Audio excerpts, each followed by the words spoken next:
Assalamualaikum warahmatullahi wabarakatuh. Para mitra kaum dangu dongeng Sunda Encing Adnan.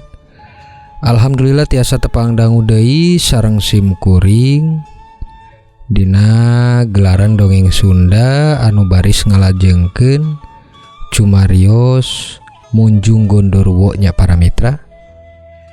Nyaeta kaleresan ayeuna teh nincak kana bagean kaopat para mitra.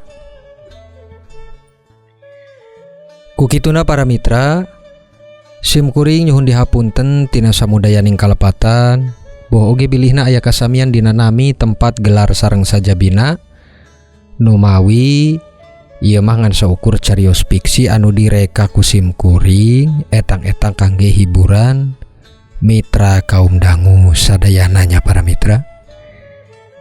Nya supados tong nyangkolong teng kana waktos dupina urang kawitan wae ngalajengkeun cumarios Munjung Gondorwo dina seri kaopat. Wilujeng ngadangukeun ieu ah.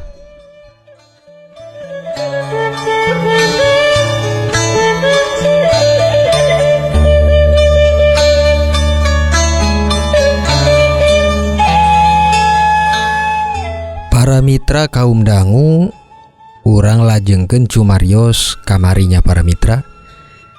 Ayeuna dina bagean Bah Ajo anu ngocap. Pami kitu nya aya saena Pak Wakil. Nu mawi memang kuring oge curiga mah aya ti kapungkur teh Pak Wakil. Nanging teu meunang bukti hungkul. Sanesi memang kuring jahil atanapi kumaha nya. Nanging pan benten ari ngaran kolot mah curiga teh aya dasar kanyaho nu teu bisa dijelaskeun. Ceuk Bah Ajo para mitra. Nanging Wakil Jari masih can ngertos dupi kasaha curigana Bah Ajo teh ditujukeunana. Dupi kasaha bah curigana abah teh? Manya tuh curiga ka Mang Yayan. Ya moal mungkin ngandere hirup ge sarua kawas abah Pak Wakil. Jaya deui nu pangbeungharna di dieu teh saha? Tembal Bah Ajo ka Wakil Jari para mitra. Kiwari Wakil Jari ge geus surti nu dimaksadna. Oh eta justru sami abdi ge bah. Nanging nya kitu saena hal nu kitu teh tong geger ka batur-batur heula. Nu mawi bisi janten fitnah engkena cekap arurang we heula ayeuna mah bah. Ceuk Wakil Jari tembalna. Memang saleresna geus janten sabiwir hiji ti baheula oge ngeunaan kahirupan manggaha anu siga nutup diri ka masyarakat. Ditambi memang riwayat kahirupanna nyaeta kapungkurna hirupna teh sesah anu kasaksi ti kolot-kolot nu terang kumaha manggaha baheula para mitra.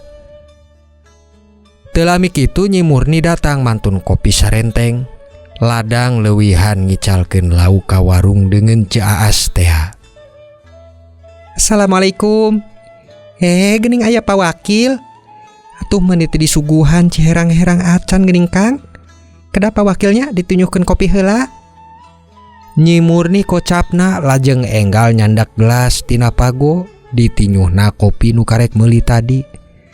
Aya 3 gelas keur semah jeung nu diimah. Harita kopi disuguhkeun. Jurut ngiring calik Nyi Murni bari naros ka Pak Wakil Jari. Dupi aya pikir saya naon Pak Wakil teh? Ya kitu Ci Murni. Sakantenan wae kuring ngawartosan. Kewengi dupi Mang Wawan kenging pancen ti sim kuring pikeun ngiring sareng kuring jeung Mang Yayan ka kebun tiwu nyi. Wakil Jari kocapna bari harita nyundutkeun udud. Ka kebun tiwu kangge naon Pak Wakil? Tarosna Nyi Murni bari hariwang jeung panasaran.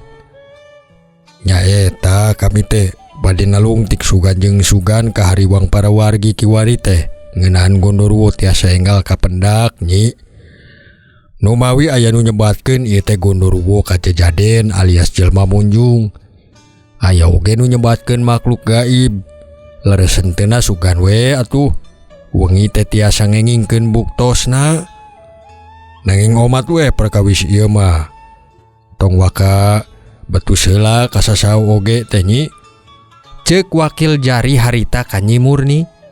Dume hariwang mun dugi teu dirusiahkeun aya nu ngadenge yen ke wengi teh bakal diayakeun panalungtikan ku tiluan janten bisa dihindaran kudu ngalakonanana para mitra. Tangtos moal Pak Wakil sing percanten ka kuring kananya pengerusia mah moalnya bakal betus ari eta mangrupi hal nu kedah dirusiahkeun mah atuh Pak Wakil. Tembalna Nyi Murni para mitra. Bari ngayakinkeun ka wakil jari yen manehna bisa kuat nyepeng rusiah.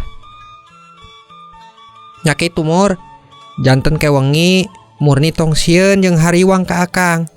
Numawi akang teh geus jelas bade angkat jeung saha sareng tujuanana kumaha nya. Ceuk Mang Wawan negeskeun ka Nyi Murni dina angkatna ke wengi jeung wakil jari oge Mang Yayan para mitra. Sumuhun Kang, ari jelas angkat jeung tujuan anak mah tangtos Murni ge moal hariwang atuh Kang. Tembal na Nyi Murni bari harita gunem catur teh diteraskeun ku ngomongkeun ka kaler ka kidul para mitra. Dugi waktos teu karasa.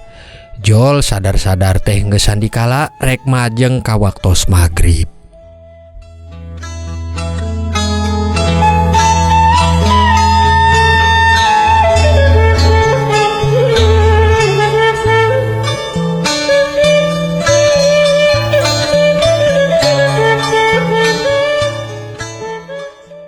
Para mitra kaum dangu, carios digentos waktos.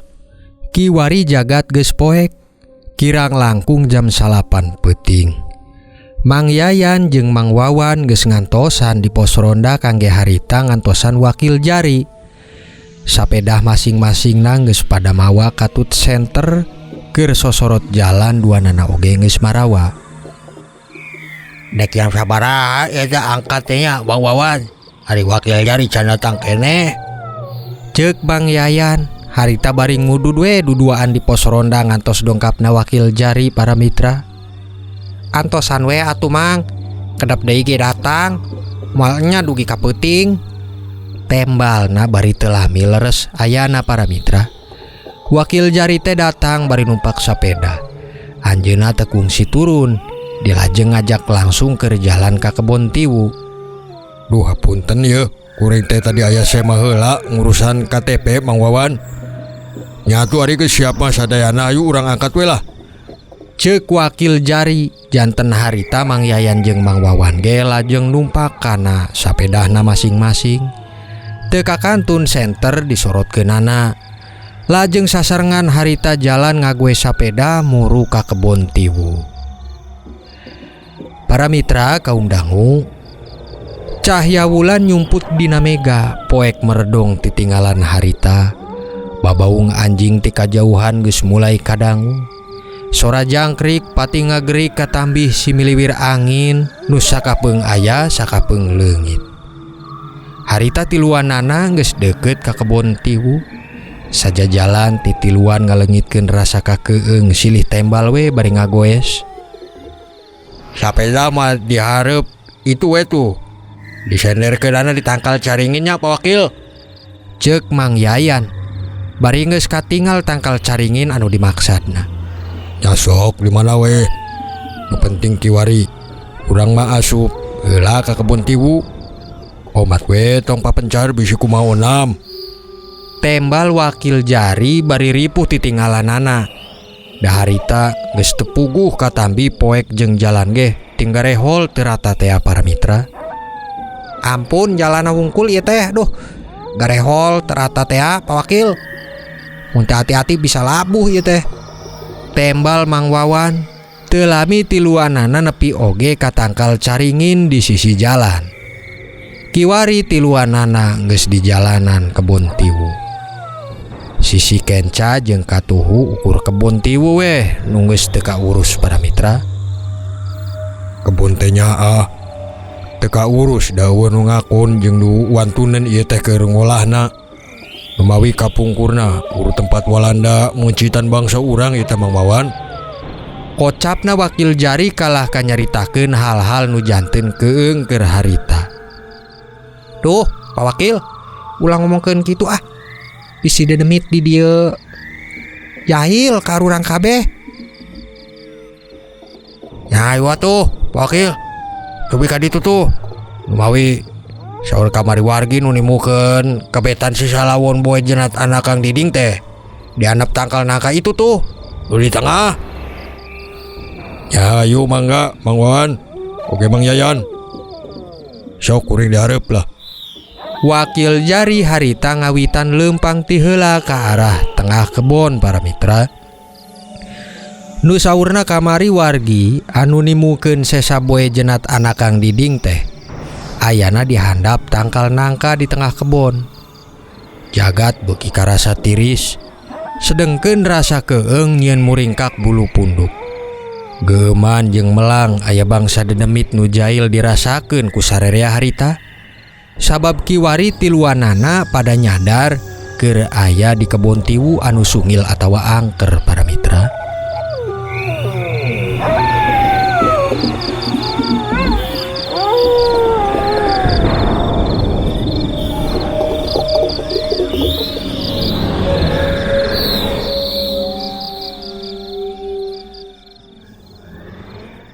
Para mitra kaum dangu kiwari nyarioskeun kaayaan Nyi Dayuni nyaeta pamajikanana Mang Yayan.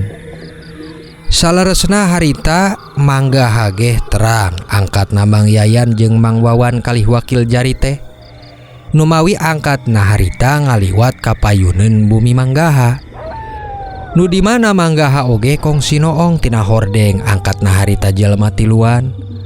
Niat anjeunna peuting ieu da bakal ngadatangan bumi Mang Yayan pikeun ngalapati nu sarua jeung Mang Otas.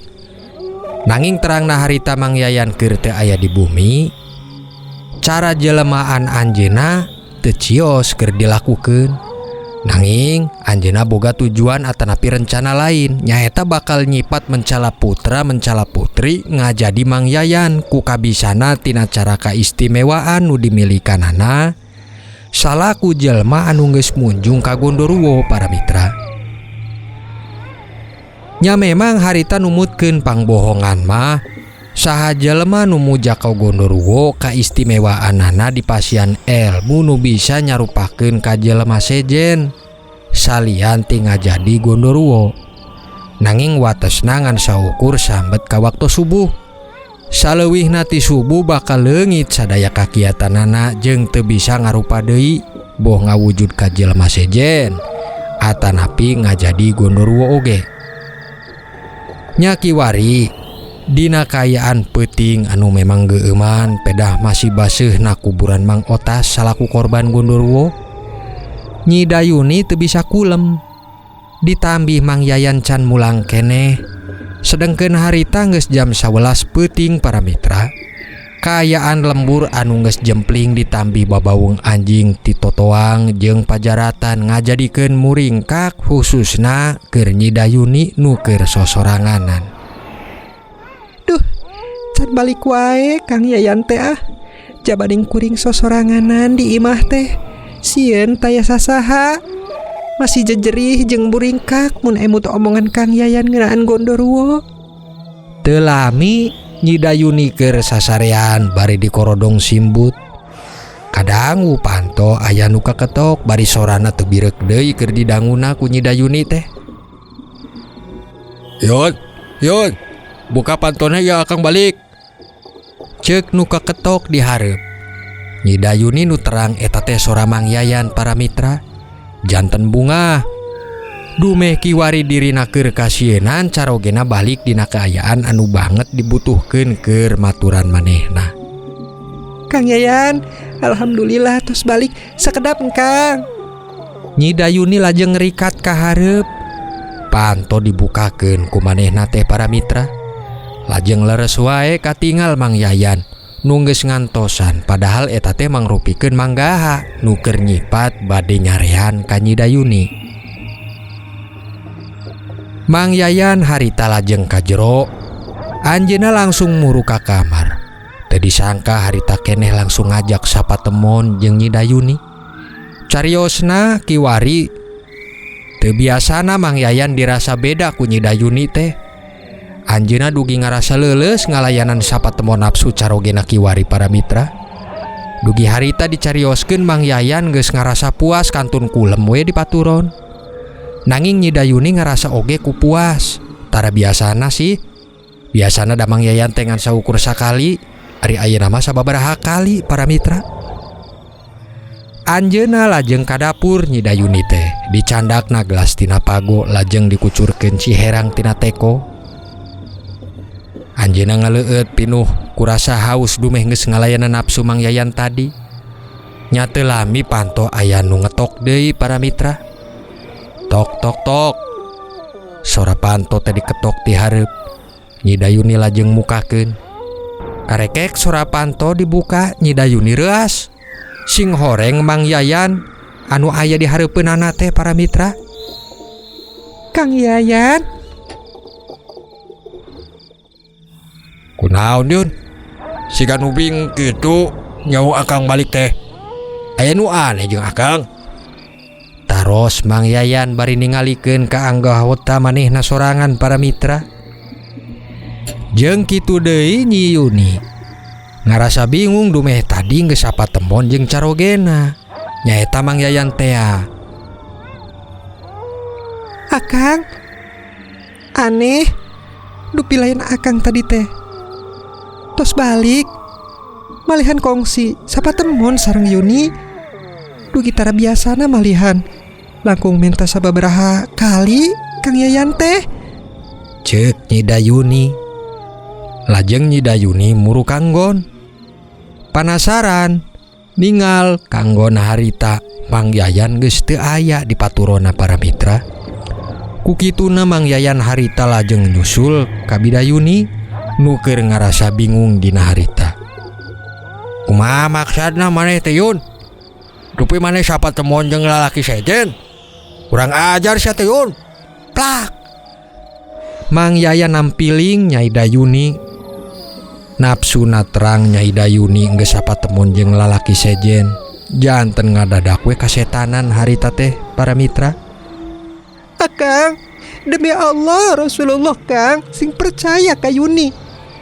Engkang tadi teh balik minta dikelonan ku Yuni demi Allah. Mun lain akang mamoal bakal Yuni ge Kang daek diregedan ku lalaki sejen Kang. Ceuk Nyi Dayuni para mitra. Sajujurna cobi bala ka Mang Yayan. Jeung Mang Yayan ge kiwari nu ngarasa yakin pamajikanana teu ngabohong. Ngarasa hanjakal geus nampiling ka Nyi Dayuni. Nya bari ngarangkul atuh Mang Yayan menta dihampura tina kalepatanana nu geus nampiling ka Nyi Dayuni tadi para mitra.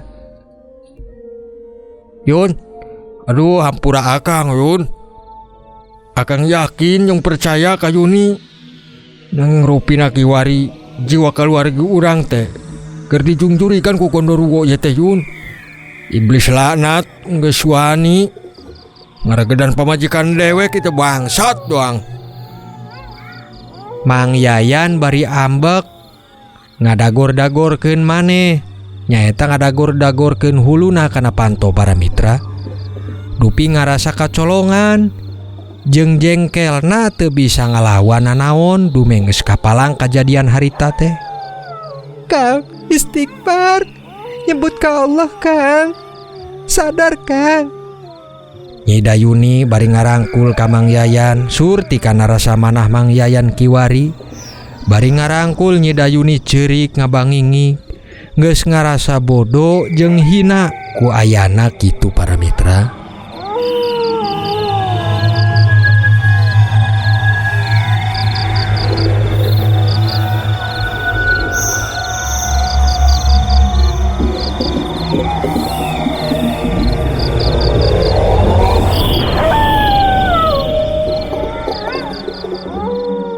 Para mitra kaum dangu, masih di waktos peuting.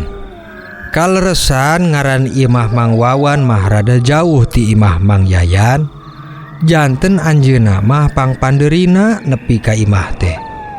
Mang Wawan nu geus ngasupkeun sapeda kapaguritan harita niat ngetok panto hareup.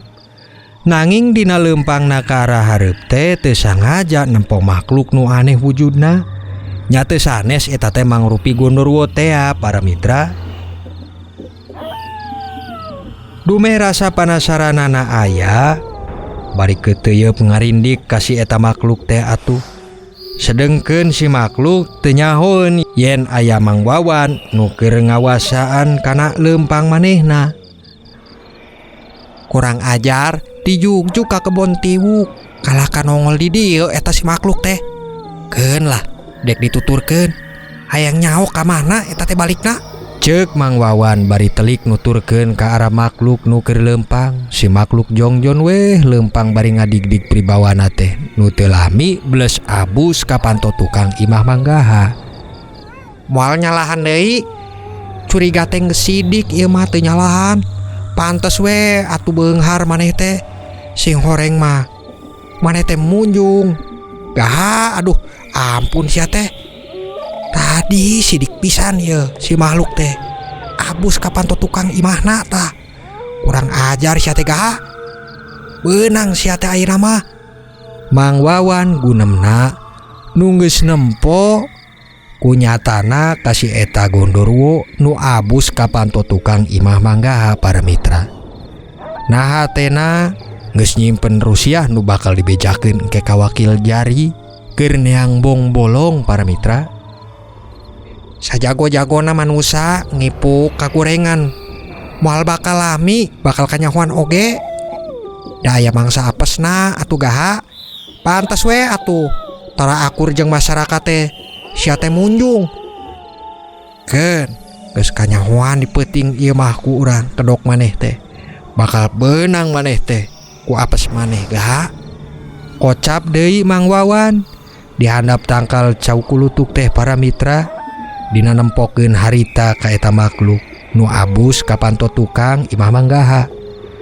Kiwari manehna hudang bari leumpang ka arah mulang ngarasa hasil tujuan kiwari nu sing horeng kapanggihna teh aya di lembur keneh para mitra. Langkah Mang Wawan gancang keur murumulang. Sadugina di hareup imah, Mang Wawan lajeng ngetok kana panto. Assalamualaikum. Mur, iya akang bukakeun pantona Mur. Kocap Mang Wawan nu nyauran ka Nyi Murni. Sumuhun Kang, sakedap. Tembal Nyi Murni ti jero para mitra. Teu lami panto dibukakeun ku Nyi Murni. Kerekek sora panto dibuka, Mang Wawan lajeng kalebet. Nyari tadi candakna gelas tina pago lajeng dicurulukeun cai ti kendi keur diinumna. Kunaon Kang? Rupina sigan was-was kitu akang teh. Kumaha tadi di kebon tiwu teh Kang? Nyi Murni naros ka Mang Wawan. Rupi panasaran oge palai terangna dikengingkeun Mang Wawan tadi teh ngengingkeun naon. Ari abah tos kulem Mur. Taros Mang Wawan kiwari anjeunna kalahkan naroskeun Mbah Ajo nu keur kulem para mitra. Sumuhun Kang, kulem ti jam 10 abah teh. Tembal Nyi Murni. Nanging teu lami Mbah Ajo ngadehem tinggona. Wan, wis balik. Kumaha tadi Wan? Taros Mbah Ajo ka Mang Wawan. Bari hudang tina paturona lajeng kaluar nepungan Mang Wawan para mitra. Nah kaleresan hudang Bah. Dupi kuring teh demi Allah ieu mah Bah. Nyaksi salaresna ku dua panon sim kuring. Nyaeta nyaksi ka eta Gondorwo Bah. Ceuk Mang Wawan. Alisna rada kerung. Lajeng ngarampa pesak. Dicandakna udud sabatang tina cangkang udud pamere tadi ti wakil jari para mitra. Maksana kumaha Wan? Kabeh nu kaditu geus banggihan ka Gondorwo teh nah jurig atanapi kumaha Wan? Taros Mbah Ajo janten panasaran oge nguping wartos ti Mang Wawan harita. Jurut diuk sasarengan kabehanana di Balai Palupuh jero teu kakantu Nyi Murni nu kiwari ngarasa murinding. Henteu Bah, lain Mang Yayan jeung wakil jari ngiring manggihan. Sabab keur di kebon tiwu mah lapur pisan bener-bener teu manggihan eta teh bah. Ceuk Mang Wawan. Bah Ajo janten naros ngalelekan maksad Mang Wawan harita para mitra. Terus kumaha maksudna ieu teh Wan? Abah janten kira ngertos ieu teh. Tembalna Bah Ajo para mitra. Kitu deui Nyi Murni sami sareng jeung Bah Ajo dina ayana. Cobi Kang, bejakeun kumaha salaresna Kang. Nyi Murni naros deui sarua jeung Bah Ajo ngalelekan ka Mang Wawan harita para mitra. Tadi waktos kuring nembe dugi ka imah ieu teh bah. Teu ngajanya nempo Gondoruwo di tukang kebon Mang Amin. Tras dirindik we atuh jeung dituturkeun bari susumputan kuring teh. Ari balikna ka imah manggaha eta teh bah. Abusna teh ti panto tukang imahna. Deg atura saha teh Bah Ajo salami ieu teh beuki yakin. Sabab kapungkur manehna ge kungsi sami teu ngahaja nempo balikna ka eta Gondoruwo nyaeta ka imah manggaha nu sami abusna teh ti panto tukang para mitra. Nah Wan, kapungkur oge abah teh sami manggihan nu sarua kawas tali maneh. Nanging abah teh ukur jempe sabab daya saksi deui. Salah-salah mun abah cablak omongan bisa bahaya keur abah nyalira. Geus yakin abah mah Wan. Da siga teh munjung. Kitu numutkeun abah mah. Tembalna Bah Ajo ka Mang Wawan. Nyi Murni nu ngaregepkeun gunem catur harita janten ngarasa yakin oge sanaos lain manehna anu manggihan para mitra. Upami kitu Kang, cobi wae atuh. Urang bejakeun ka wakil jari. Ulah waka diumbar keur dibejakeun ka wargi sejen. Geus Kang ayeuna mah mun meulina naon oge. Ulah di tokona binalem lah. Di warung sejen we atuh. Kocap Nyi Murni para mitra merekeun saran keur carogena supados dibejakeun ka wakil jari. Nu mawi pamikirna bakal aya cara nu bisa dikengingkeun bukti mun geus dibejakeun ka wakil jari para mitra. Nah Wan, aya leresna tah ceuk Murni. Nu mawikeun urang serahkeun we ieu nya ka wakil jari supados ngengingkeun bong-bolong lah dina perkawis ieu teh. Tembal Bah Ajo deui ka Mang Wawan para mitra. Saluyu jeung kocap Nyi Murni nu ngarasa bener mun sakedahna diwartoskeun heula ka wakil jari para mitra. Para mitra kaum dangu teu lami keur gunem catur harita ngadadak ti tukang aya nu nyakikik seuri para mitra.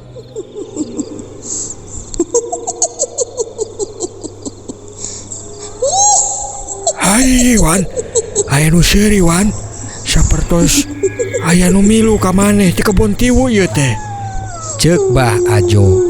Nyi Murni kasienan jeung murinding banget keungna para mitra. Bah, sorana tiguritan bah. Hayu cobi urang ilikan bah ka ditu ka tukang. Ceuk Mang Wawan ngajak sasarengan jeung Bah Ajo keur ningal ka tukang atanapip ka paguritan. Ayo Wan, urang si ngalarkeun we sakalian lah supaya tong ngaganggu di dieu. Mangga atuh bah. Harita sasarengan muru ka tukang para mitra. Nyi Murni leungeunna pageuh pisan nyepengan leungeun Mang Wawan. Saprakna panto tukang dibuka katingal kuntilanak teh keur uncang-uncang we bari nyakikik. Nya eta seuri nyakikikna teh ditangkal peuteui para mitra. Hei, dedempit jurig mana kayangan tong di dieu. Ngalih sia teh ah. Lain genah maneh di dieu mah. Ditu ilit. Ku Bah Ajo teh dibaledog batu para mitra eta si Kunti atuh ngajurelat leungit harita keneh. Sora nu seuring geus teu aya deui rep harita teh. Ngan saukur sora jangkrik anu pada ngagrik mindingan di mangsa peuting anu leres keur nyieun keung. Geus indit bah. Tuh ngajurelat ka ditu. Akang, sieun ieu Murni Kang.